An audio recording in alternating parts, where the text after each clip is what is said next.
Hello, and welcome to Cross the Line, a Christian perspective on politics. If you enjoy this episode, find us online at thecitizensbrief.com. Give us a follow on Instagram and a like on Facebook at The Citizens Brief to see more insightful Christian political content in your feed. Thanks for tuning in, and enjoy this episode of Cross the Line. Now to your host, Daniel Hostetter.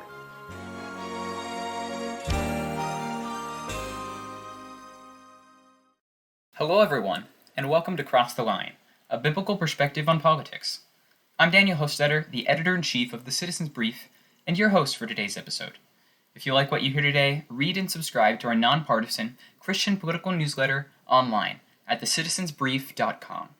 Follow us on social media at The Citizens Brief. If you haven't listened to our chat with professor and author Karen Swallow Pryor, be sure to check that out after this episode, of course. I'm so excited to introduce our guest today. Joe Carter is an editor for the Gospel Coalition and has written countless articles for them on faith, culture, and politics. Pastor Carter serves as an executive pastor at McLean Bible Church in Arlington, Virginia. He is the former senior editor of the Acton Institute's Power Blog and served as a communications specialist for the Ethics and Religious Liberty Commission of the Southern Baptist Convention alongside Russell Moore. Pastor Carter is the author of the Life and Faith Field Guide for Parents and the editor of the NIV Life Hacks Bible. Joe co-authored the book, How to Argue Like Jesus, Learning Persuasion from History's Greatest Communicator. Pastor Joe Carter, so glad to have you on Cross the Line. Well, thanks so much for having me. I'm honored to be on. Absolutely. Well, let's jump right into it. So a few weeks ago, The Atlantic published a cover story entitled, QAnon is More Important Than You Think. The piece, which was well-researched and I thought it was a pretty intriguing read, generated quite a bit of buzz on social media. But you were ahead of the game. 5 days before that Atlantic piece was published, you wrote an article for the Gospel Coalition on that same thread, titled, Christians Are Not Immune to Conspiracy Theories. This wasn't a one-off take by you, as you've written extensively in the past about conspiracies, political cults, and things like that. We've seen many wacky conspiracies recently, to be frank, from QAnon to 5G towers causing COVID-19, to a Bill Gates-funded bioweapon, and I think many of us downplay that the devotees of these conspiracies are kind of out of the mainstream, but is that really true? Do you feel like conspiracy theories are becoming more widely accepted? I think they're definitely becoming more widely accepted. And first, every week I get a pastor reaching out to me and say, have you heard about this before? This is in my church now. These people actually believe in this. And it's, I think what's different now is social media is making it easier for people who hold conspiracies to find each other or to share different views. And so promote it, make it seem like it's more mainstream than it is. I mean, we've always had conspiracy theories, people believing in such theories. I think we're to the point now where it's become popular to express those publicly in a way that's actively harmful to the church. We've seen a lot more Christians kind of publicly talk about these things. So why do you feel like many professing Christians have jumped on board with conspiracy theories like QAnon and other things like that? Like, what's so attractive about them? I think there's probably two things, especially in evangelical culture. We're very fascinated by eschatology in the end times. I mean, the Left Behind books and all those kind of things. We've always had that kind of built into our DNA. We're really interested in the end times, and so we always look for things and how they connect to that. I remember when I was growing up at church, when we would read through the book of Revelation, they would explain how this was the Soviet tank, and this was the Soviet aircraft, and this was all fulfillment. I think we want some simple explanation that ties in what we know now with what's going to come. We have a kind of Gnostic tendency. We want to know that there's a secret out there, and we can just find it. We have the key to secret key to knowledge. So I think these kind of things kind of attract us, kind of fit into our worldview already in a way that kind of fits consistently. I shouldn't say consistently, but fits in easy enough that we can adapt these things. And so it makes it easier to kind of believe things. Because we want a simple explanation for the world. The world's complicated, and we don't complicate it. We want to hear that somebody's in charge, and that's why things are so bad. It's not because we have billions of people that are sinners, and they're all doing their thing, and creating chaos in the world. We want it to be somebody we can blame. There's a secret cabal of people acting in ways that are actively harming them. That's an interesting point. Kind of going off of that, it seems like there's this common thread among conspiracy theorists that there's a group of elites, just a few people, this secret cabal that's plotting against the masses. There seems to be kind of an obsession with power, a fixation on fighting, whether metaphorically or literally, and there's a devotion to the cause of winning, and often I feel like the victim card is kind of pulled as adherents have claimed that the system is stacked against them and that they can't really do anything to fight that. So President Trump has often railed against the so-called deep state and against the media, claiming that they're out to get him. I feel like there's some very distinct parallels between Trump's presidency and this conspiracy mindset. Do you think that the president's rhetoric kind of plays a role in encouraging the growth of conspiracies among his supporters? I think so, and I think that what's kind of unique about Trump is he's very conspiratorial-minded already. He was, out front with the birther nonsense that there was Obama wasn't really born in America; he was born in Kenya. But he was already kind of enamored with these conspiracies to begin with. So now, when he gets in power, he just assumes that anything's going on, there's got to be somebody working against it. There's got to be a conspiracy working against it. So I think when you have the person at the top of the power structure in the world saying there's a conspiracy out to get him, it makes it much easier for people to believe, well, obviously, if they're out to get him, they're probably out to get me too. They're out to get all of us. So, it just kind of feeds into makes it seem more plausible when the person who supposedly has all this knowledge about what's going on with government is feeding into these ideas. So we've kind of talked about this, like the ideas behind conspiracy theories and kind of why people go to them, but what is actually so dangerous about political cults and conspiracies? I would say there's a couple of different things. One is that it makes you a victim. There's a certain leftist mindset that says the world is divided between the victimizers and victims. Mm-hmm. And conspiracy theory is a kind of a leftist idea that you're the victim. You're the victim of conspiracy that you don't really understand. So it kind of pushes that leftist ideology into cause us to accept it. And when we start accepting one strand of leftist ideology, I think we kind of accept it more broadly. And we start seeing ourselves as victims. And that kind of affects the way we interact in the world. If there's a secret plot out to get you or that you can't control, then you really can't be responsible for anything you do.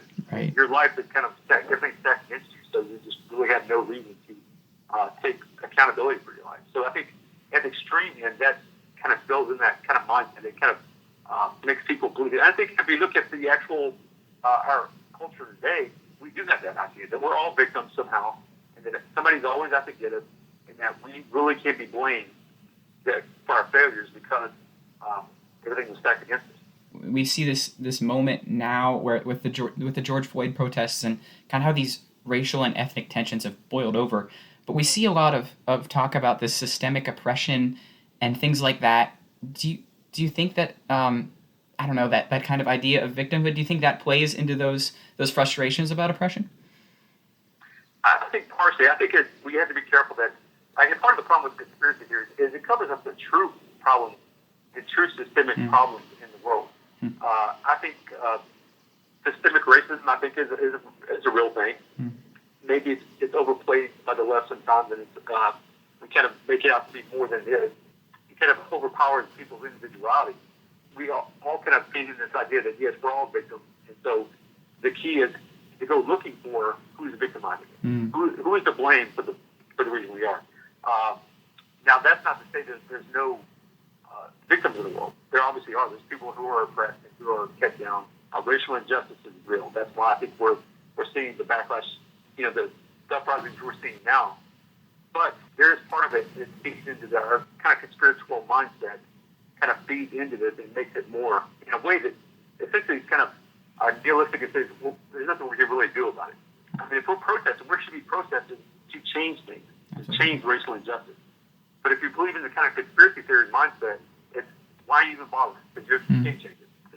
If there are a lot of people who are in control, they're never going to let you gain power. So there's nothing you can really do. So some people would argue that simple speculation or just talking about things like conspiracy theories is harmless. And I think, according to those people, the conspiracies could be true. There's that possibility, so it's worth exploring. Is speculation like this fruitful, or is it actually harmful? Well, and that's kind of what I get a lot of pushback from people say, well, obviously some conspiracies are true, and that's true. If you look at the history, there's some certain times when people are secretly plotting to harm the public.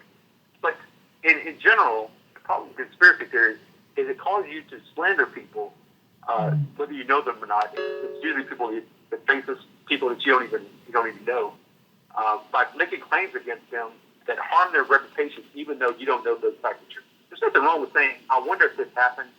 Let's look into it.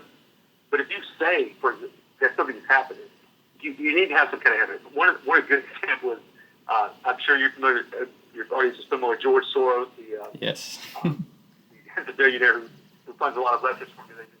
There's not a week goes by that I'm not accused of being paid by George Soros. Now, of course, I've never taken it down from Soros. I don't know why he would pay me, because we're such on the opposite end of the ideological spectrum. But people just make this claim without any evidence, and it's slanderous. And people just have no qualms anymore about slandering. It's because I think our online culture, where we're so used to insulting each other all the time, we forget as Christians, we can't be like that. We can't just go slander and make accusations about people when we have no basis for or no evidence for those claims. And so conspiracy theories tend to make claims that are outside the evidence. There's no evidence for this, but they're going to make claims anyway in a way that harms people's reputations. And I think that's the most harmful thing. In light of kind of all that, how should the body of Christ respond to conspiracy theories and respond to our brothers and sisters who kind of fall for them? How do we condemn these falsehoods and this lack of evidence while loving people at the same time? I think there's two things we need to do. One, we really need to promote the truth. Taking a very black attitude about truth outside the church, especially. We just take for granted that politicians lie. We just like, well, that's what they do. Even Christian politicians, and there's nothing in the Bible that says there's exemption for any group who lies. God hates the lie. He abhors lying. That's all throughout the Bible. Yet when politicians do it, or when people online spreading conspiracy theory do it, we kind of give them a pass as if they're some kind of exemption because they believe it's true, because they want it to be true. So I think, promoting the truth is the biggest thing we need to change. The second is we need to be shaped more by the Bible than our politics. I'm a very, in the past I've been very politically oriented. Now that I'm trying to get away from that. But I work for political organizations. I work for presidential campaigns. And too often I find myself realizing some things I believe are more based on my politics than based on the Bible. When I actually look into what the Bible says about this issue, I realize maybe I need to change that. And I think that's the problem. We're so used to thinking, if it fits my politics, it's okay. I can accept it. And too often our conspiracy theories fit our political views. We say, well, we can accept it even though it causes us to slander people. Well, the Bible doesn't give us exemption from slander just because it fits with certain politics and your politics has a good outcome. Focus on truth and focus more on the biblical over the political is the two things that really change their culture on this issue. A quote that I really like, I don't remember who said it, but it's that our faith should inform our politics rather than our politics informing our faith. And I think that's really what you're saying here, is that our politics shouldn't be kind of the end-all, be-all, our ultimate hope. Our politics should be based off of who Christ is and our relationship with him, rather than our political views shaping and changing that relationship with him. So the church has not only been obliged to respond to conspiracies as of late, but I feel like a different kind of pandemic has also forced the church's hand on some different issues. COVID-19 has changed the way that Christians worship and fellowship, at least for now, and the churches have had to adapt to the ever-changing circumstances of our age. So how has your church, McLean Bible Church, responded to the coronavirus? We were really kind of out front, and from the very, as soon as we realized it was a problem in our area, we closed down our church, we moved everything offline, we started practicing social distancing. Fortunately, as a big church, we already kind of had the structure in place where we could move things online pretty quickly. That's something a lot of smaller churches just weren't able to do. So we were very fortunate in that respect. It's been tough. It's hard not seeing your people, not being with your people. But I think this is one of the times when God is calling us to change the way we're living temporarily for the better good and for the greater good of our community. I heard a pastor say the other week that he didn't want his church immediately returning to the old normal of kind of normal services, so he decided to do outdoor services to kind of discover a new normal, kind of make us uncomfortable for a bit. So what have churches learned over the past few months that should contribute to this new normal and these new opportunities that you were talking about? And what can this kind of new idea of church look like? I think we got to be careful that it's going to be too easy to adopt some of these practices and say, but we did fine when we was online. Maybe we should just move more things online. And I think we really need to, what the lesson we should learn is how much personal interaction and being with each other is, how important that is. We should try to use what takeaways we can from this to learn how we can adjust, to make necessary adjustments when we can. But also not let this move us further away from in person. I think one of the big lessons is this should give us a feeling of all these, how people are shut in. For elderly people who can't come to our church, how are we reaching them now that we've experienced the same thing? How are we going to change how we interact with those kind of people now that we've kind of experienced what they have to go through all the time? So I think there's a lot of lessons we're going to learn coming out of this.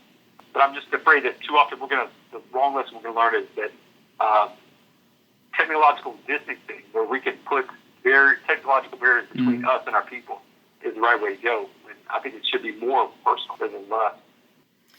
So we've seen COVID-19 has put tens of millions, by this point, of Americans out of work, and this kind of financial crash that we haven't seen in a long time, alongside rising political tensions that have been building for a long time, have given way to the George Floyd protests and riots, and America is really hurting right now. So I feel like this is really a prime opportunity for the church to step in. So what should the church be saying and doing right now in light of the pandemic and the ethnic polarization? Well, I think one of the things that the church can offer people is hope for the future. And our future is always in the far distant eschatological future. Things may not get back to normal in a couple of months. And I think the church has that off, because I think a lot of people just think that it's like something's pressing down on us, and as soon as it lifts up, everything's going to be back to normal. I don't think we're going to be back to normal for years. And I think the church can step in, because we understand how to live in a way that is not day to day. We're living for the future. We're living for eternity.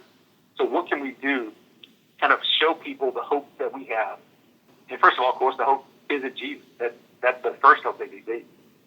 Without that, nothing else matters. But show that it's not just about the day-to-day, this hurry up, get the economy back on track so we can go back to spending money at the malls.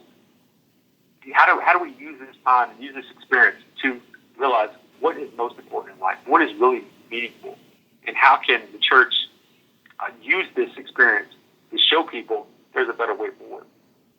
Well, Pastor Joe Carter, thank you so much for joining us on Cross the Line today. I really enjoyed this conversation, and I got a lot out of it. So how can our listeners keep up with your work? You can find me on the Gospel Coalition. I write twice a week there, so find all my articles there. Awesome. Well, thank you, everyone, for listening to this episode of Cross the Line, a Christian perspective on politics. To hear more episodes like this and to read the Citizens Brief newsletters and feature articles, check us out at thecitizensbrief.com. If you enjoyed this episode of our podcast, we would love it if you shared it with a friend or two. You just heard from Pastor Joe Carter, and I'm your host, Daniel Hostetter. We'll see you on the next episode of Cross the Line.